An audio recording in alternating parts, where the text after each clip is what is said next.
आपको ढेर सारा सम्मान। हमने थंबनेल पे संत रामपाल जी का और संत असंग देव जी महाराज का और एक मौलाना साहब का फिगर लगाया है और लिखा है कि इन लोगों के ज्ञान बेकार हैं।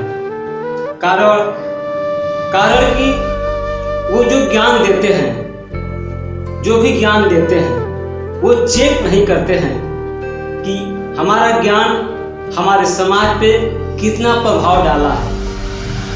हम जिन्हें ज्ञान दिखाए हैं, जिन्हें ज्ञान बताए हैं, जिन्हें सारी बातें सिखाई हैं, उन लोगों में क्या बदलाव आए हैं, उनके विचारों में कुछ परिवर्तन हुआ है, क्या लोग भगवान को समझ पाए हैं, क्या लोग धर्म को जान पाए हैं, क्या मर्यादा लोगों में है, क्या लोगों में सिद्धांत है, क्या ईमान और नियति है लोगों में, क्या लोगों में सच्चाई है। हमने जो ज्ञान दिया है शास्त्रों के माध्यम से, कुरान सुना के, क्या क्या बता के लोग ज्ञान देते हैं लोगों को, लेकिन चेक नहीं करते कभी कि यह ज्ञान जो दिया गया है लोगों पे कितना प्रभाव डाला है, लोगों के विचारों को कितना बदल पाया है। अगर नहीं बदल पाया है तो क्या फायदा? आप ज्ञान क्यों देते हैं, क्यों दें ज्ञान जब विचार परिवर्तन नहीं हो रहे हैं, किसी के अंदर सच्चाई नहीं है, किसी के नियति में सच्चाई नहीं है, किसी के ईमान में सत्य नहीं है, किसी के अंदर कोई मर्यादा नहीं है, कोई सिद्धांत को जानता ही नहीं है, कोई ये जानता ही नहीं कि भगवान कहाँ है, कोई जानता ही नहीं धर्म कहाँ है, धर्म क्या है। लोग जाति जाति के लिए, मंदिर मस्जिद के लिए लड़ते हैं।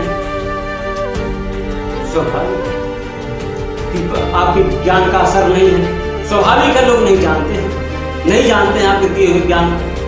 कोई व्यक्ति इंसान नहीं है, किसी के अंदर इंसानियत नहीं है, किसी के अंदर नहीं है।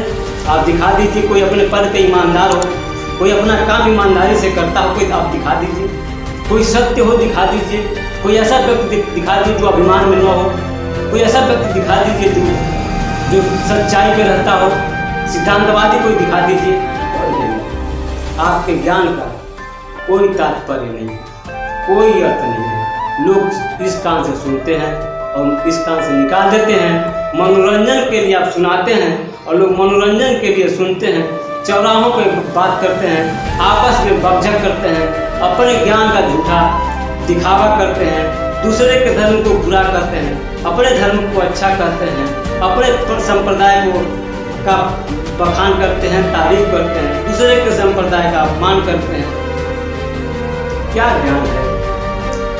हमारे कथावाचक, हमारे मौलाना, हमारे महाज्ञानी लोग क्या ज्ञान देते हैं? इतने बड़े बड़े महान हैं देश में, इतने बड़े बड़े महान, लेकिन कहीं भी किसी के मुंह से मैंने धर्म का प्रचार नहीं सुना है। जिसको भी मैं देखता हूँ रामायण की कथा बाँचते हुए, आप किताब रख लेते हैं, चौपाई गाते हैं, उसका अर्थ सुनाते हैं, चौपाई गाते हैं, अर्थ सुनाते हैं। आप अपने ज्ञान का व्यवसाय करते हैं, ज्ञान का व्यवसाय करते हैं, अपने वाणी का व्यवसाय करते हैं, कथा सुनाते हैं, मनोरंजन के लिए सुनाते हैं, व्यवसाय के लिए सुनते हैं, और लोग व्यवसाय समझ के भूल जाते हैं। किसी के व्यवहार में कोई अंतर नहीं आता, कोई अपने व्यवहार में उसका अनुसरण करता ही नहीं है, कोई अपने व्यवहार में बदलाव करता ही नहीं है। सारा असंतुलन इसी वजह से है।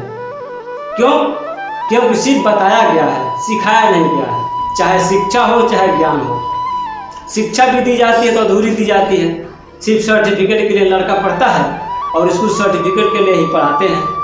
सर्टिफिकेट मिला, रास्ता नापे, कथा सुने, जय श्री राम कहे, बाबा प्रणाम कहे, चल दिए। ना कोई स्वभाव में अंतर, ना कोई ज्ञान में अंतर, ना कोई विचार में अंतर। गजब लीला है। धर्म का व्यवसाय हो रहा है, कथा सुनाया जा रहा है, पैसा लिया जा रहा है। ये भी पता नहीं है कि इस कथा का कोई प्रभाव है कि नहीं है। सिर्फ दिखावा है, सिर्फ दिखावा है, सिर्फ दिखावा है। कहाँ क्या बताएं? बहुत सारे विषय हैं, बहुत सारी बातें हैं जो मैं थक जाऊंगा बोलते बोलते। फिलहाल मैं अपनी बातों को ही संपन्न करूंगा और अपने समाज के नेतृत्वकर्ताओं से, अपने धर्म के अगुवाओं से, नेतृत्वकर्ताओं से मैं निवेदन करूंगा कि कृपया धर्म का सही ज्ञान दिया जाए, लोगों को जीवन की सच्चाई बताई जाए। किसी भी ग्रंथ को पढ़कर उसका अर्थ न बताया जाए, उसका तात्पर्य सिर्फ न बताया जाए, उसे समझाया जाए, लोगों के व्यवहार में लाया जाए और लोगों की जीवन शैली समझानी चाहिए, लोगों को मर्यादा समझाना चाहिए, लोगों को सिद्धांत समझाना चाहिए, स्त्रियों को स्त्रीत्व समझाना चाहिए, पुरुषों को पुरुषार्थ समझाना चाहिए, हर व्यक्ति को उसका धर्म समझाना चाहिए, हर व्यक्ति को उसका धर्म समझा देना चाहिए। हिंदू मुस्लिम ताकि लड़ाई समाप्त हो, लोग अपने धर्म को समझ सकें। पूजा पद्धति के लिए लड़ना छोड़कर अपने धर्म को समझ सकें, ताकि हमारे समाज में प्रेम स्थापित हो सके। यह तभी संभव है जब गुरु और ज्ञानी, शिक्षक और अध्यापक सही ज्ञान अपने शिष्यों में प्रस्तुत करेंगे। अपने शिष्यों को, अपने शिक्षार्थियों को जब सही शिक्षा और सही ज्ञान देना शुरू करेंगे तो हमारा समाज जागरूक हो जाएगा, उन्हें अपना अधिकार पता चल जाएगा, उन्हें अपनी सच्चाई पता चल जाएगी, अपना ज्ञान पता चल जाएगा, अपनी क्षमता पता चल जाएगी और तब जीवन होगा उज्ज्वल और तब जीवन में सुख संभव होगा और तभी जीवन में सफलता संभव होगी। अन्यथा हमारी दुनिया इसी तरह अंधकार में भटकती रहेगी। रामायण इन्हीं बातों के साथ अपनी बातों को संपन्न करता है और आपको ढेर सारा सम्मान समर्पित करता है और आपसे निवेदन करता है कि आप रामायण ज्ञान सरोवर यूट्यूब पर सर्च करके सब्सक्राइब कर लीजिए, ताकि रामायण रोज आपको इसी तरह पकाता रहे और रोज आपको नई नई बातें बताता रहे। जय हिंद, जय भारत माता, जय धरती माता।